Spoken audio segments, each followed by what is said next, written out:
Good morning, everybody, and welcome to our weekly podcast of Buzz 101, where we take the latest and greatest in social media and try to apply it to some of the maybe your small business issues you're having, whether it's your social media or sales or marketing in general.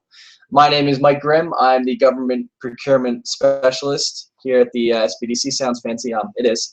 I help small businesses market to state, local, and federal governments. So in addition to Buzz 101, that's my kind of side gig over here. Right next to me, Peter Hornberger. I'll let him do the talking for himself. I'm Peter Hornberger. I work here out of Kutztown in our office here on the university campus. And my role is as the online marketing specialist. So a lot of what I'm working with clients to do is to evaluate websites, to work through social media, marketing plans, those kinds of things. And all of our services here at the SBDC are free. So what Mike was talking about, free and confidential, we're state and federally funded to be able to give these services out to you. We actually service basically southeastern, south central Pennsylvania, but there's a network all across Pennsylvania and actually all across the United States. There's an SBDC local for you that if you're looking for some support and advice and assistance, reach out. The SBDC network is there to provide that support to you free and confidential all the time. Right, yeah, and folks, the idea behind Buzz 101 essentially is Peter and I go on the interweb and look up some articles that we think are interesting in regards to social media, because let's face it, it's inescapable at this point. It's all around us. Every day there's more social media stories, social media articles, new social media outlets. So we take topics, we talk about them for about 101 seconds, give or take. So again, just giving you a bite-sized glimpse of our opinions on these topics, but I'm sure everyone else has their own viewpoints as well, which is very good. It is, and we actually will take your viewpoints. So if you're watching us, drop us a line. You can do that on our YouTube channel. You can do it via Google Plus if you're on there, or if you're watching embedded on our website at kutztownsbdc.org. You can always drop us a question or a comment, and we'll actually answer those about the 11/22 time frame. So without further ado, let's get rolling. Mike was talking about this perpetuation of social media. It's everywhere, and I see a lot of businesses when they come in talking about, I need social media. I have to be there. And part of the reason why we do this show is to start questioning, do you really have to be there? What are you actually going to do there? Is there benefit? But I picked up an article this week that was really interesting to me. There's a new social media site that's coming onto the scene. It's called Ello, E-L-L-O. And it has a really interesting premise behind it. It's not doing anything radical with what social media is. So you post pictures, connect with people, have conversations. But what they're about is they will not allow any advertising whatsoever, and they won't sell any of your information to advertisers on top of that. So I started looking at this and thinking, what would this space look like? It's growing fast. About 35,000 people a day are signing up. There's actually a wait list. I'm on it, so hopefully one day in the future I'll be able to come back and say, this is what social media without ads is like. But I started thinking about, this is great for the consumer, right? Now we can go in and interact with people and not worry about our information being bought or sold or being bothered by ads. What does this mean for social media advertising and marketing? I mean, will people in a space that's devoid of marketing, how will they respond if Coca-Cola or Pepsi jumps on and starts trying to advertise peer-to-peer? What do you think's happening? Is this major shift to kicking the advertising and marketing out of the social media realm? You know what? First of all, I have to give Ello credit. I mean, with all these social media outlets, you look for ways to differentiate yourself, much like a small business would in competition. And Ello has really done that here with the not allowing any kind of advertising. And to be quite honest, I as a consumer, I'm not bothered by the Facebook advertising. I click those sometimes. I've signed up for Spartan Race because I saw it on Facebook. So they know I'm into screenwriting because of all the information that's shared. Again, privacy is becoming a kind of a loose word now in today's culture. Let's be honest. I think it allows people to pick and choose how they want to interact, with the world around them. If like you said, if Coke comes on and messages me personally on the Elo account. I think that's actually could be a specific strategy by Coca-Cola to make it even more personal rather than those generic Right. advertisements.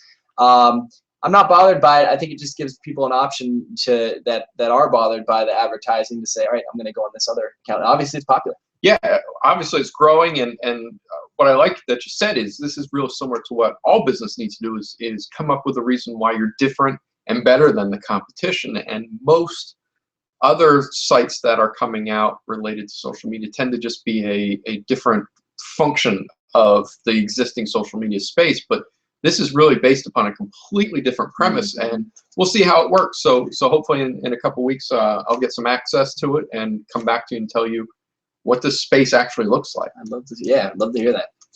All right, so another new outlet I looked up was something called Echo, and they came out with something. It's called the Experience Studio, which cool, pretty catchy name. The idea behind this is that it's a user-friendly interface. User-friendly is a big word nowadays. You're allowed to curate content in many different ways. It could be a certain hashtag that you're having in regards to an event or a business where all the people talking about that is curated on this one page. It can be a hub for events. Music festivals like to use it, and they'll put artists and pictures, and basically it just curates all the content. So all the social media commentary on an event or a hashtag is put on a aesthetically pleasing page and easy to navigate. I guess the question here is there's probably a lot of social media things out where you can curate content, whether it's websites or pictures, social media interactions. Is this something like this a worthy investment for a small business, or can we just say, all right, I have my Twitter, I have my Facebook, I have this, let's keep them separate, maybe we'll link in some way? Do you really need this to curate? Yeah, I like Experience Studio. We've been doing a workshop for years here called the Experience Economy. We do it live, where we talk about business, mainly retail business, about how to engage the customer through a retail shopping experience.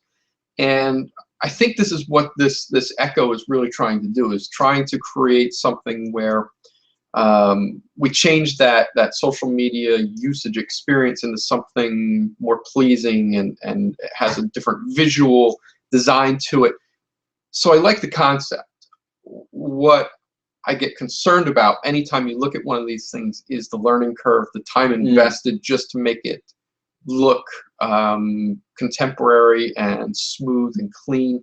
So my concern is that if you don't have a lot of time to invest in this, to try new things, you're still probably better served just serving the general public that's walking through your door today.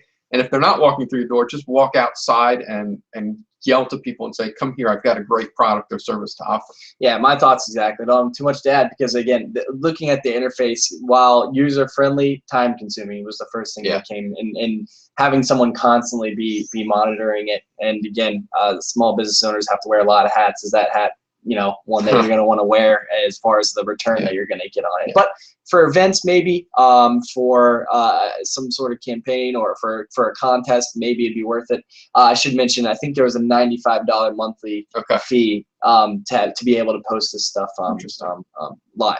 So cool. So like we mentioned in the very beginning, we like Buzz 101 to be an interaction between us and you, the world. So if you have any questions or comments in regards to what we're talking about, if maybe you see an article of interest that you'd like us to discuss on the show, we really encourage you to connect with us via our social media outlets, because it makes sense that we're kind of practicing what we preach here. Trying to, so we can connect either via Google+. We do have a comment section there on YouTube. Or if you're watching through our Kutztown SBDC website, there is an ask a question button where you can just type in your question, because later on we are going to look at those. So take a moment, leave us some feedback. It's how we improve. It's how we can make this live show even better. Yeah, we're also monitoring our feeds on Twitter, Facebook, all those things. So if you're on any of those, or if that's just an easier way for you to get to us, just drop a message in. Even if we're not live, drop us a message. We'll throw it onto our list to deal with next Friday. Yeah, sounds great. All right. saw a great article this week that I thought was really interesting. There was a group in England that basically wrote a interesting take on the Wi-Fi. I accept the terms and conditions of this. So we all do. You see it all the time when you're out in public. I was just in Starbucks working last night doing some things, and of course you need some internet access, and you just click the button, right? You don't read that. Well, this group did a test, and they put in a little extra clause that basically said if you hit that agree to button to access the Wi-Fi, you actually were assigning the rights of your firstborn child over to this entity for the duration of eternity. What happened is they were doing this as a kind of a social experiment, as a test. They ran it for 30 minutes. And in that time, actually 6 people did sign up and actually turned over the rights to their firstborn child. Fortunately, this was just a social experiment, right. So they immediately revoked those. But what was amazing was this was just a small portable 4G Wi-Fi device that was in a backpack. Within 30 minutes, not only did 6 people accept the terms and conditions, 250 devices connected to this hotspot. And what was amazing is they were able to actually collect the names, passwords, everything that was going through this. And what I come back to is, I mean, where does some of this responsibility come to an end? And if we as business are asking all of our clients to come engage with us online, just like we're doing with you here, what's the cost to all of this if people start saying, you know what, I don't know that it's worth it to be constantly engaged to my consulting provider, my favorite food outlet? Yeah, maybe there's going to be some backlash. What are your thoughts? Oh my gosh. Yeah, well, first of all, if your firstborn's a brat, then yeah, go ahead and accept the terms and give them away. Yeah, that's right. They got to deal with them then. First piece of advice. Yeah, man, and this is all over the place, Peter. I mean, even for our services, we have decently lengthy document. I wonder how many people have actually read that, and realize they're signing away their businesses to us. No, I'm kidding. They're not actually yet. And I mean, in Facebook, when you want to join a group or something, it says, can Facebook have access to everything, basically? And let's be honest. Do any of us read those terms and conditions? I would guess that less than 10% of the population do. I know iTunes always has this really long thing. Who knows what I'm giving you? Back to your original question, and imagine how disastrous this would be if it wasn't a test. Like you said, the emails, the passwords. I mean, think about identity theft, all these things. I mean, I guess it's just this article is a word of caution to consumers and to businesses about it's just a simple Wi-Fi hotspot. Yeah. I mean, what is hot speed? I mean, yeah, I think again, it's starting to come out more and more often now that security isn't really all that good, and we sign up all the time at small businesses. Like I said, I signed into Starbucks. Technically, what's stopping them from mining data off of my iPad while I'm drinking their coffee? You don't know. So what I think this means is that for business, you really are going to need to create a very specific relationship with your client. If you're going to offer these additional functions like free Wi-Fi and things, you're really going to need to create that relationship with your clients. Yeah, and I think you do have the option to say public or private place, but even still, it's that really. Yep. Okay, I found a new research that's being funded, $10 million. All right, not bad. And not chump change. Basically what the research is, it's a Twitter-funded lab, and of course Twitter, we know it's tweeting 140 characters less to a group of followings. But essentially, they're doing research to find trends in every tweet ever sent. That's right, even the ones that were deleted because of some stupid, making it edgy or whatever reason they deleted it. So every tweet. I guess the question here is, what does the initiation of this research say about our cultural landscape and potential landscape of social media and small businesses? They're looking for trends. I'm not sure exactly what they're going to do with those trends. I mean, and I guess to a small business effect, how can one look at trends that they may be interested without spending $10 million on research? Because I doubt many of them, have that change lying around. Yeah. So again, I think because of the massive amount of people using social media, the massive amount of content that's there, it's a really enticing space to go after. but I always come back to, does it really make any impact? So do people really portray their true feelings on social media? And does it translate into dollars is what it comes down to. So to me, I would rather be digging into my own business's accounts and looking at times that sales were up. What were the things that were going on? What was the weather like? What advertising was going on?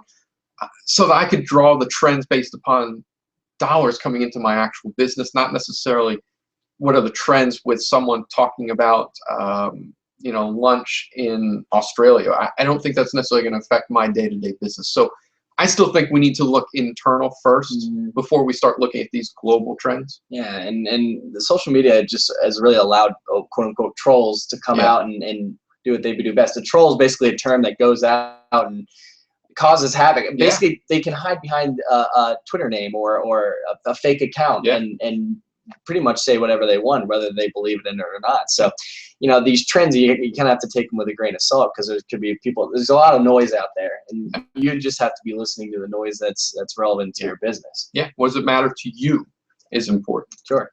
So again, we're moving along about halfway through the show this morning, and I just want to call your attention again, if you're watching us live.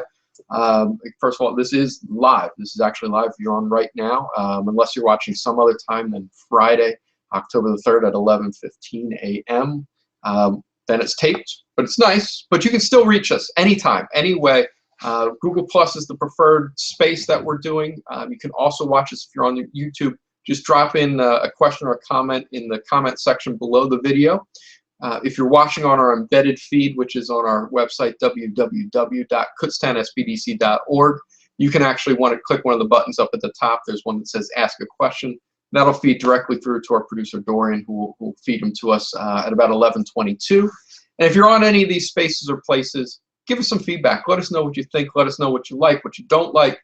And we'll do our best to make the show better and change in regards to what you're all seeing and feeling as viewers. We do this for you. So give us some feedback and advice, and we'll do our best to upgrade as we can. Right. All right, moving along.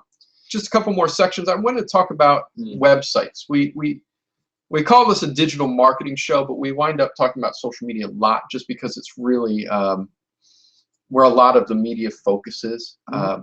But I think the website has kind of been left behind, and we talk about it here. We still think that the website is kind of the heart. You need it. It's the center of digital media marketing. And as search engine optimization, SEO comes up often. People are really struggling to get that #1 position, particularly in a Google search. And people are trying to do all kinds of things, including paying a large monthly fee to external organizations to try to move them up on those lists. And one of the things that I saw was talked about how this really, it's just something that you have to do on a continual basis from an internal perspective. There's not a whole lot an external contractor can do to make your site engaging and customer oriented. And the overall concept of this is people have started building websites so that they can try to take advantage of Google and the algorithm so that they can rank higher. But the point of it really is, if you're going to build a website, build it so that your customers like it. So they're really the end runs is, if your customers don't like it, don't do it. And also create useful things like tools or articles or workbooks or guides. Do a question and answer session like we're doing right now. This stuff is easy. We've got I don't even know, $75 camera and 2 laptops, and we can run live weekly. So what can you do, I think, to maybe restore that focus back to that hub? What are some suggestions you have? Yeah, and I mean, the thing about paying someone to help you on the search engines, that's a constant thing of money. As soon as the money runs out, if your content's not good, then you're off. Right. And it goes, you know, there's statistics out there. I think 33% click that first link. So it's a big thing. A lot of people are interested in it, but it truly does come down to exactly what Peter said: is creating engaging content, being consistent, really catering to the consumer, not to the search engine per se. Right. Because I feel like, you know, catering to the customer leads to the return on the search engine side of things. So you know, it's a buzzword. The SEO is search engine, and whenever I give the workshop, a lot of people are interested in about it. But I mean, I think even before thinking about SEO, you really have to think about curating interesting content on your website and really focusing your efforts on that. I think you'll see the return on the SEO side. I think so. I mean, I still come back to Google isn't buying anything from you. Yeah. Your customers are. So why are you spending all of your time to build a website that Google likes? That's a great point. They're not coming through the door and buying your products or your services. So build your site for your customers. And ironically, when you do that, the same kinds of things the Google search engine likes are the same things that your customers are going to like anyway. Yeah. Fresh content, engaging content, good stuff. That's what they're going to want anyway. So build your site for customers, and the SEO will come. Agreed. All right. Finally, we just discussed about paying for Google to help you on the search engine. Another thing that companies, usually larger brands, will pay for maybe an agency, a marketing PR agency, to come in and do their social media. And last week we touched upon, what are you looking for when you're hiring a social media guru to run your account, so to speak. So the article was interesting to me because it was about PR and marketing agencies competing for business for various brands, and how they are pitching themselves to these companies that like social media. But in effect, by them pitching themselves, kind of gave a little bit of advice for someone looking to improve their own social media. And how the PR agencies differentiate themselves is by showing case studies of work they've done in the past. Prospect targeting, meaning how interactive and how they're getting new people to get on the site. Things like account efficiency. So based on what these PR agencies are doing to compete for business, what can maybe a small business take away based on what they're trying to get? What should small businesses be focusing on their own account? Because they're not going to be able to probably hire one. A lot of Well, what I like about what these agencies are doing is they're actually getting new clients by showing past performance. And I know in your realm, when you're talking with government procurement and government marketing, past performance is really what predicts future potential. So to me, most of this comes back to just continuing to build on what you've done well as a business. So if you're a startup, if you haven't even started yet, try doing some things on a really micro scale and see if you can get some of that feedback. So case studies, testimonials, those kinds of things I think are critical. And it's kind of the dilemma of the business plan. The planning process is absolutely important, but you don't know what's going to happen until people start interacting with your product, your service, your brand. So I think that getting things out to the public and then learning from that is important. And as you learn, then you can use that to sell and build your customer base. Yeah, exactly. And a small business, the way you would go out and try to get business is the same thing these PR companies are doing, based on satisfied customers and proof of actually having engaged people. So much like they're doing research on the competition, it's important that you as a small business do research on other small businesses in your realm and looking at their social media pages as well. I mean, it's all out there. So again, don't trying to reinvent the wheel when you're working on your own page. All right, so this is the show where our time of the show where we're going to take some viewer questions from you, and we thank you for responding to our call to action. And we do have a question from Georgia, ironically. And we mentioned Google Plus, connect through Google Plus. Her question is, what is Google Plus? Why would my business need it? I give a workshop, Peter, and I don't have a slide yet. And every workshop I say, who here is on Google Plus? And I think I've gotten one hand out of probably 50 people I've talked to. So do you have any idea of what this is? Would it help a business to be on it? I don't know if you've. Yeah, I mean, I don't use Google Plus. I'm not a big fan of it personally. We have it here at the Kutztown SBDC largely because we're using other Google-based products like YouTube, which is what we're actually using right now to produce this live feed. More people have it than know. because if you have Gmail, if you're using some of these services, you're automatically given a Google Plus. Although I've heard that may be ending soon.